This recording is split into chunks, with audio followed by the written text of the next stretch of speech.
हर एक बिजनेस को रन करने के लिए, उसको ग्रो करने के लिए, उस बिजनेस जो भी व्यक्ति करते हैं उनको कुछ स्किल्स होनी चाहिए। दोस्तों, जितने भी बिजनेस हमारे एरिया में, हमारे आसपास कहीं भी फेल होते हैं, तो वो फेल होने के अलग अलग से कारण होते हैं। कुछ ऐसी गलतियां होते हैं जो बिजनेस को फेल होने में पहुंचाता है। तो अगर कुछ स्किल्स आप, अगर जो भी बिजनेस करने वाले एक व्यक्ति है, वो अगर कुछ स्किल्स को अपनाएंगे, कुछ स्किल्स के बेस पे अगर वो बिजनेस को चलाएंगे, तो बिजनेस कभी भी फेल नहीं होगा। तो आज हम कुछ ऐसे स्किल्स के बारे में डिस्कस करेंगे। तो चैनल को अगर आपने सब्सक्राइब नहीं किए हैं तो प्लीज चैनल को सब्सक्राइब कर दें, ताकि इस तरह के हर बिजनेस के वीडियोस आप तक पहुंचते रहे। तो एक बिजनेस को सक्सेसफुल करने के लिए जो बिजनेस करने वाले व्यक्ति है या जो भी मैनेजमेंट है, उनको क्या क्या स्किल सेट अप्लाई करने चाहिए जिससे उनका बिजनेस आगे बढ़े। तो सबसे पहला स्किल है सेल्स एंड मार्केटिंग स्किल। दोस्तों, सेल्स एंड मार्केटिंग स्किल जो है एक बिजनेस की सबसे बड़ी रीढ़ की हड्डी है।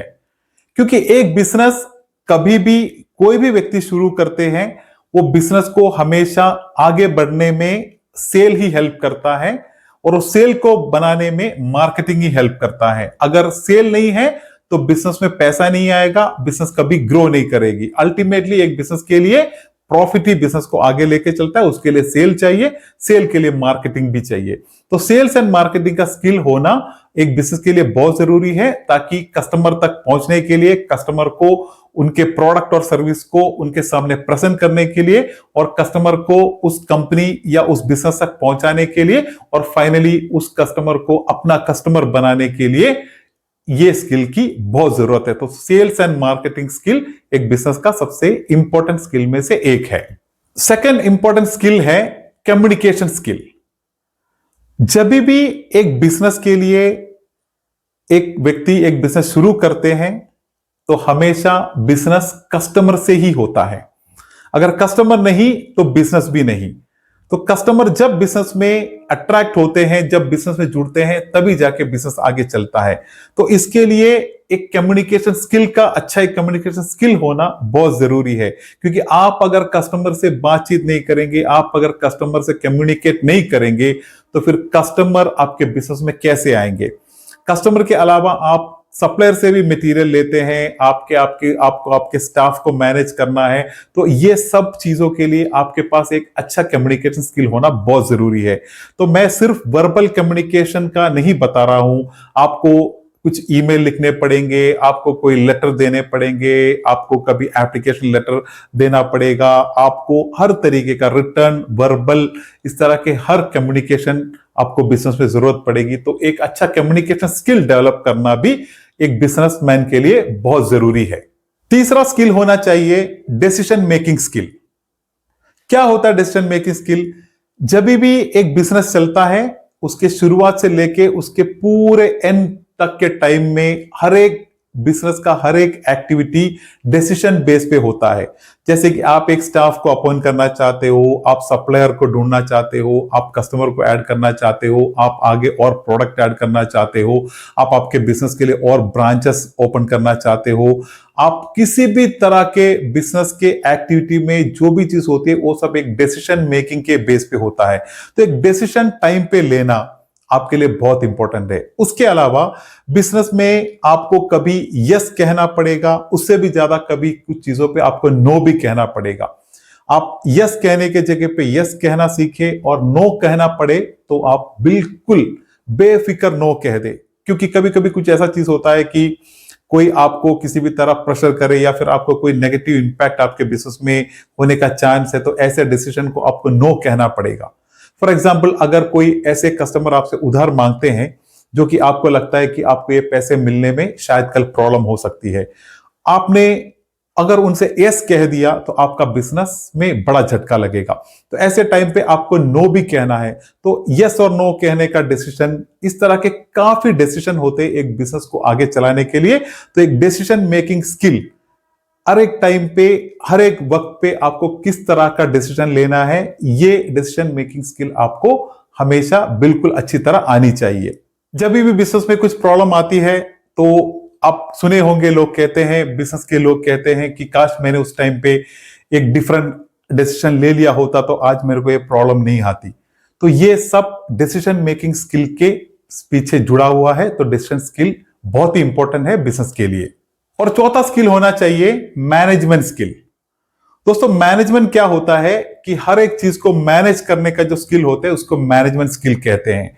उसके अंदर आप देखिए हर तरीके के चीज आते हैं एक बिजनेस के साथ जुड़े हुए, जैसे कि अगर आप आपके स्टाफ को प्रॉपर तरीके से मैनेज करना हो आपको वो आनी चाहिए। आपके पास फंड हो, आपका फिनेंस हो, वो आपको अच्छी तरह मैनेज करनी आनी चाहिए। आपके पास सप्लायर है, आपके कस्टमर्स है, ये भी आपको ठीक तरह से मैनेज करना आना चाहिए। आपका जो बिजनेस का पूरा चीजों को जब आप कंबाइन करके बोलते हैं उसको सिस्टम बोलते हैं, जो कि बिजनेस के हर एक लेवल को एक साथ जोड़ के रखते हैं।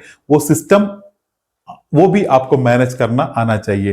तो इस तरह जो मैनेजमेंट स्किल है ये भी आपको ठीक तरीके से आपको बिजनेस में हमेशा अप्लाई करना है। और पांचवा एक इंपॉर्टेंट स्किल है networking and relationship building skill. सुनने में थोड़ा बड़ा लगेगा क्योंकि उसमें नेटवर्किंग भी आता है और रिलेशनशिप बिल्डिंग भी आता है। ओवरऑल बात तो एक ही है।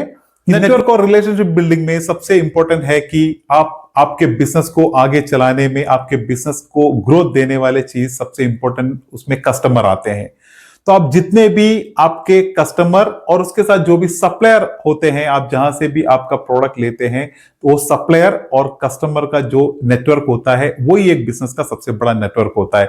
तो इस नेटवर्क को मैनेज करने का स्किल, उसी को नेटवर्किंग और रिलेशन स्किल बोलते हैं। उसके अंदर जो रिलेशनशिप आता है वो ये है कि आप ये सिस्टम को पूरे उस रिलेशनशिप पे आप तरीके से रखें। जैसे कि आपको कभी कस्टमर के साथ भी रिलेशनशिप खराब नहीं करना है, आपको आपके सप्लायर के साथ भी रिलेशनशिप खराब नहीं करना है, और आपके जो एटमॉस्फेयर है उसके अंदर एक नेटवर्क और रिलेशनशिप बिल्डिंग आपको उस स्किल बराबर आपको मेंटेन करना है ताकि आपका सिस्टम हमेशा हेल्थी रहे। दोस्तों जितने भी बड़े बड़े कंपनियां हैं हमारे देश में और इंटरनेशनली भी जितने बड़े बड़े कंपनियां हैं, नाम तरीन कंपनियां जो आप जानते हैं, हर कंपनी में उनका इस तरह का स्किल सेट, इन तरह का सिस्टम होता है। वो ये स्किल को डेवलप करके, इसी तरह के स्किल को अप्लाई करके ही अपने बिजनेस को आगे ग्रो कर रहे हैं। और आज उनका सक्सेस का जो फॉर्मूला है वो इस तरह के स्किल सेट को अप्लाई करके ही उन लोग आगे उसको सक्सेस करते हैं। तो मैं आपसे कहता हूं, अगर आपका बिजनेस एक छोटे दुकान से भी शुरू करते हो तो आप भी उसी लेवल से ही इस तरह के स्किल को यूज करके अपने बिजनेस को आगे चलाएं, क्योंकि ये इस तरह के स्किल यूज करने के लिए आपको कोई लाखों करोड़ों की खर्चा नहीं होती। आपको सिर्फ इस स्किल को थोड़ा प्रैक्टिस करना है, थोड़ा इस स्किल को थोड़ा एक प्लान के लेवल पे आपको एग्जीक्यूट करना है। आप अगर एक छोटी सी दुकान से भी आप अगर एक छोटा बिजनेस शुरू करते हो तो ये स्किल आप उधर भी अप्लाई कर सकते हो ताकि वो बिजनेस पे आगे जाने में हेल्प कर सके। और इस तरह के स्किल्स को समझने के लिए और अपने बिजनेस में लगाने के लिए आपको कहीं कोई जाके कोई कोर्स करने की जरूरत नहीं है।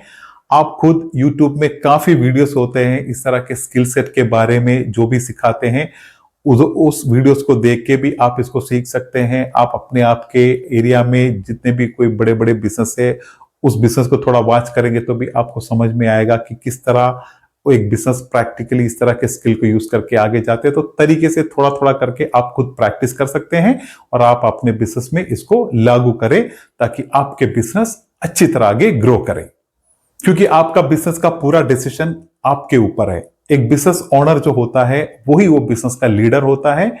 वो लीडर के अलावा कोई भी लीडर और नहीं आएगा वो बिजनेस को आगे चलाने के लिए। तो जो भी डिसीजन लेते हैं बिजनेस के लीडर, जिसको हम बिजनेसमैन कहते हैं, उनको ही ये सब चीज सीखने हैं और आगे उनके टीम को, जो भी टीम उनके साथ होते हैं, स्टाफ एम्प्लॉयज का जो भी टीम होते हैं, उनको भी ये स्किल आप आगे उनको भी एक्सचेंज करके आपका पूरा सिस्टम का जो एनवायरनमेंट होता है आपका बिजनेस का, वो आगे बढ़ा सकते हैं। तो यही था आज के वीडियो में। कोई भी डाउट हो, कुछ भी विचार हो आपके, प्लीज कमेंट में शेयर करें। वीडियो अगर पसंद आई हो तो एक लाइक कर दे, चैनल को सब्सक्राइब करें। मिलते हैं एक बढ़िया वीडियो के साथ, तब तक के लिए धन्यवाद। जय हिंद।